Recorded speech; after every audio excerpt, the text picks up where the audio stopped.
Hello Mark, this is Jenny Chen 46 from Junior Speech Class.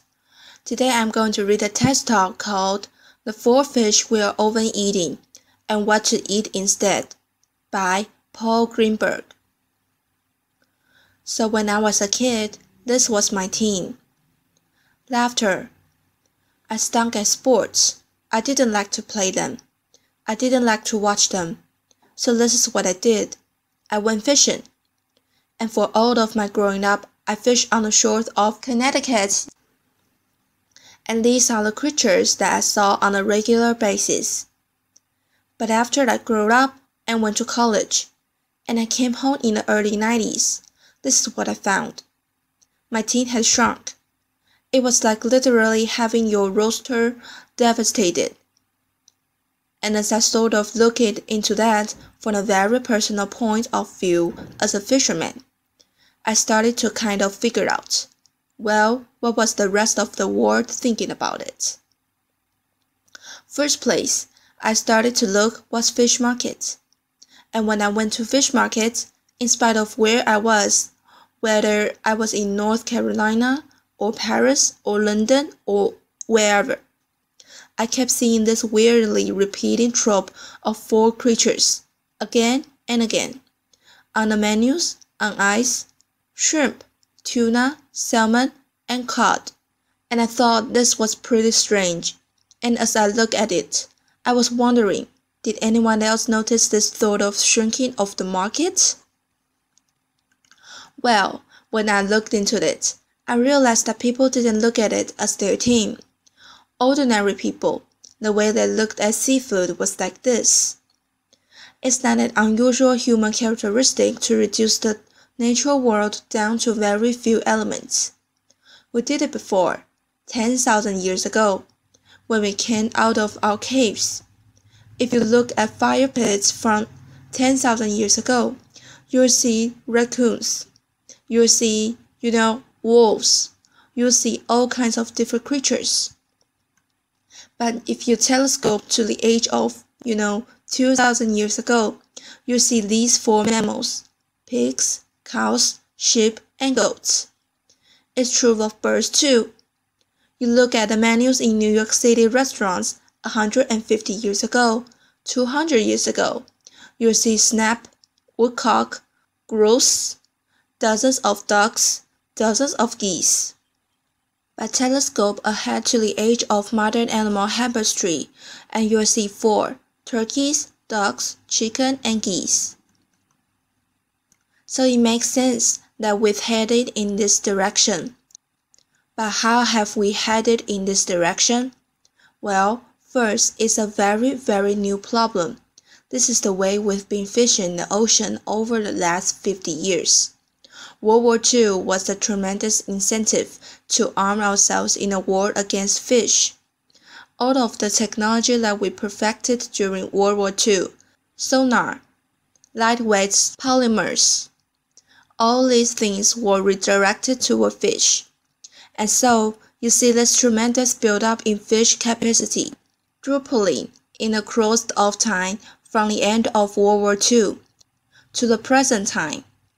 And right now, that means we're taking between 80 and 90 million metric tons out of the sea every year. That's the equivalent of the human weight of China taken out of the sea every year. And it's no coincidence that I use China as the example, because China is now the largest fishing nation in the world. Well, that's only half the story. The other half of the story is the incredible boom in fish farming and agriculture, which is now, only in the last year or two, starting to exceed the amount of wild fish that we produce. So that if you add wild fish and farm fish together, you get an equivalent of 2 Chinas created from the ocean each and every year. And again, it's not a coincidence that I use China as the example, because China, in addition to being the biggest catcher of fish, is also the biggest farmer of fish. So let's look through at the 4 choices we are making right now. The first one, By far the most consumed seafood in America and in much of the West is shrimp. Shrimp in the wild, as a wild product, is a terrible product. 5, 10, 50 pounds of wild fish are regularly killed to bring 1 pound of shrimp to the market. They are also incredibly fuel inefficient to bring to the market. In a recent study that was produced out of Dalhousie University, it was found that dragging from shrimp is one of the most carbon-intensive ways of fishing that you can find. So you can farm them, and people do farm them, and I farm them a lot in this very area. Problem is, the place where you farm shrimp is in these wild habitats, in mangrove forests. Now, look at those lovely roots coming down. Those are the things that hold soil together, protect coasts, create habitat for all sorts of young fish, young shrimp, all sorts of things that are important to this environment. Well, this is what happens to a lot of coastal mangrove forests. With those millions of acres of coastal mangroves over the last 30 or 40 years. That rate of destruction has slowed, but we're still in a major mangrove deficit. The other thing that's going on here is the phenomenon that the filmmaker Mark Benjamin called grinding Nemo. This phenomenon is very, very relevant to anything that you ever seen on a tropical reef. Because what's going on right now, we have shrimp draggers dragging for shrimp, catching a huge amount of bycatch. That bycatch in turn gets ground up and turned into shrimp food. And sometimes, many of these vessels, manned by slaves, are catching these so-called trash fish, fish that we would love to see on the reef, grinding them up and turning them into shrimp feed, an ecosystem literally eating itself and spitting out shrimp. The next most consumed seafood in America and also throughout the West is tuna. So tuna is this ultimate global fish. These huge management areas have been observed in order for tuna to be well managed. Our own management area, called a Regional Fisheries Management Organization, is called ICAT, the International Commission for the Conservation of Atlantic Tunas. The great naturalist Carl Safina once called it the international conspiracy to catch all the tunas. Of course, we've seen incredible improvement in ICAT in the last few years.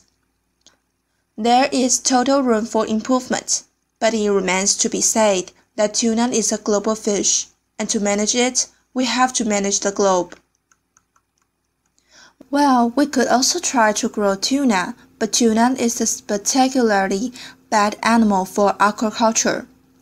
Many people don't know this, but tuna are warm-blooded. They can heat their bodies 20 degrees above the ambient temperature. They can swim at over 40 miles an hour. So that pretty much eliminates all the advantages of farming a fish, right? A farm fish is, or the fish is cold-blooded. It doesn't move too much. That's a great thing for growing protein. But if you got this crazy, wild creature that swims at 40 miles an hour and heats its blood, not a great candidate for aquaculture. The next creature, most consumed seafood in America and throughout the West, is salmon. Now, salmon got its pondering too. But it didn't really necessarily happen through fishing. This is my home state of Connecticut.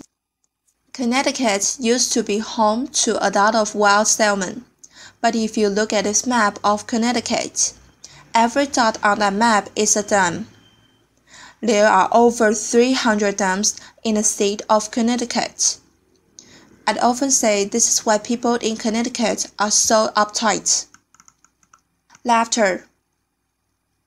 If somebody could just unblock Connecticut, gee, I feel like we can have an infinitively better world.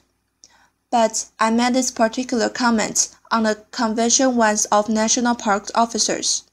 And this guy from North Carolina started up to me. He says, "You know, you ought not be so hard on your Connecticut, 'cause we're here in North Carolina. We got 35,000 dams. So, it's a national epidemic. It's an international epidemic. And there are dams everywhere. And these are precisely the things that stop wild salmon from reaching their spawning grounds. So, as a result, we've turned to aquaculture, and salmon is one of the most successful, at least from a numbers point of view. When they first started farming salmon, it could take as many as 6 pounds of wild fish to make a single pound of salmon. The industry has, to its credit, greatly improved. They've gotten it below 2 to 1, although it's a little bit of a cheat because if you look at the way aquaculture feed is produced, they are measuring pellets, pounds of pellets per pound of salmon. Those pellets are in turn reduced fish, so the actual was called in FIFO, the fish in and the fish out. Kind of hard to say, but in any case, credit to the industry, it has lowered the amount of fish per pound of salmon. Problem is we've also gone crazy with the amount of salmon that we're producing. Aquaculture is the fastest growing food system on the planet. It's growing at something like 7% per year. And so even though we're doing less per fish to bring it to the market, we're still killing a lot of these little fish. It's not just fish that we're feeding fish to. We are also feeding fish to chickens and pigs. So we've got chickens and they're eating fish. But weirdly, we also have fish that are eating chickens. Because the byproducts of chickens, feathers, blood, bone, get ground up and fed to fish. So I often wondered, is there a fish that ate a chicken that ate a fish? It's sort of the reworking of the chicken and egg thing. Anyway. Laughter. Altogether, though, it results in a terrible mess. What you're talking about is something between 20 and 30 million metric tons of wild creatures that are taken from the ocean and used and ground up. That's the equivalent of a third of the China, or of an entire United States of human that's taken out of the sea each and every year.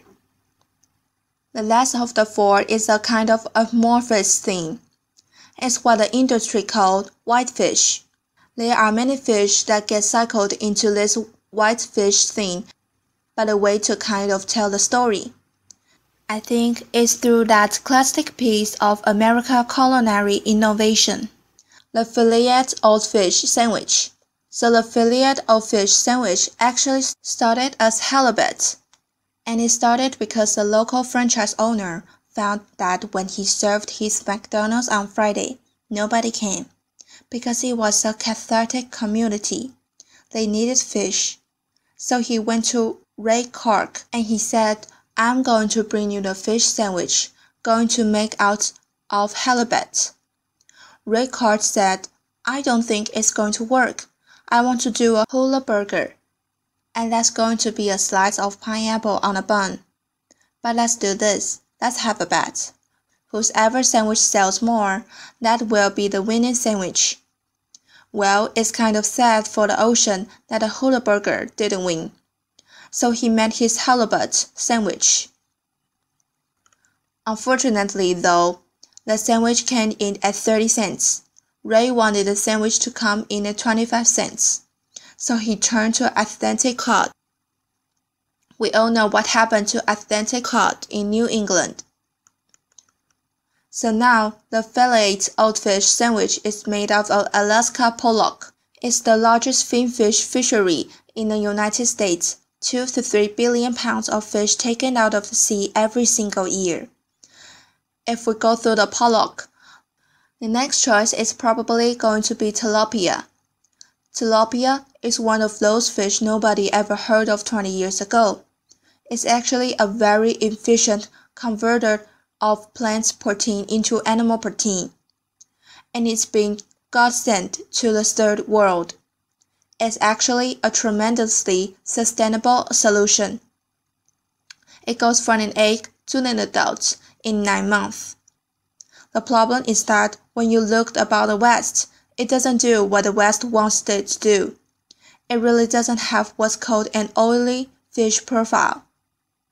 It doesn't have the EPA and DHA, omega-3s that we're all thinking are going to make us live forever.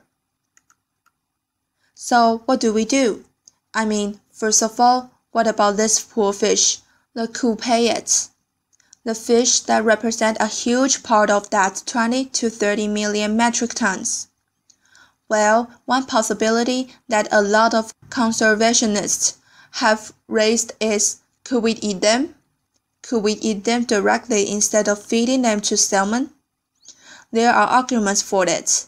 They are tremendously fuel efficient to bring to market, a fraction of the fuel cost of, say, shrimp, and at the very top of the carbon efficiency scale.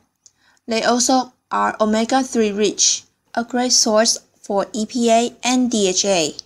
So that is a potential. And if we were to go down that route, what I would say is, instead of paying a few bucks a pound or a few bucks a ton, really, and make it into aquafeed, could we have the catch and double the price for the fishermen and make that our way of treating this particular fish? Another possibility, though, which is much more interesting, is looking at bivalves, particularly mussels. Now, mussels are very high in EPA and DHA. They are similar to canned tuna. They are also extremely fuel efficient. To bring a pound of mussel to market is about a 30th of the carbon as required to bring beef to market. They require no forage fish. They actually get their omega-3 by filleting the water of microalgae. In fact, there's where omega-3s come from. They don't come from fish. Microalgae make the omega-3s. They are only bioconcentrated in fish.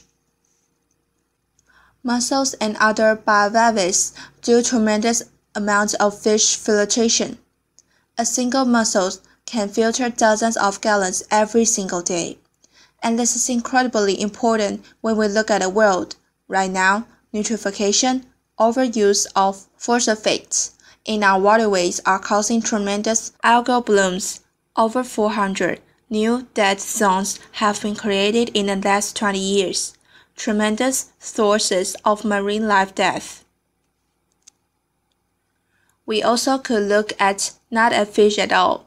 We could look at a vegetable. We could look at seaweed, the kelps, all these different varieties of things that can be high in omega-3s, can be high in proteins, tremendously good things. They filter the water just like mussels do, and weirdly enough, it turns out that you can actually feed this to cows. Now, I'm not a big fan of cattle, but if you wanted to keep growing cattle in a time and place where water resources are limited, you are growing seaweed in the water. You don't have to water it. Major consideration. And the last fish is a question mark. We have the ability to create aquacultured fish that creates a net gain of marine protein for us. This creature would have to be vegetarian. It will have to be fast-growing. It will have to be adaptable to the changing climate, and it will have to have that oily fish profile, that EPA, DHA, omega-3 fatty acid profile that we are looking for. This exists kind of on paper. I've been reporting on this subject for 15 years. Every time I do a new story, somebody tells me, we can't do all that. We can do it. We figured it all out. We can produce a fish that's a net gain of marine protein and has omega-3s. Great. It doesn't seem to be getting scaled up. It's time to scale this up. If we do, 30 million metric tons of seafood, a third of the world catch, stays in the water. So I guess what I'm saying is, this is what we've been going with. We tend to go with our appetites rather than our minds. But if we went with this or some configuration of it, we might have a little more of this. Thank you. Applause.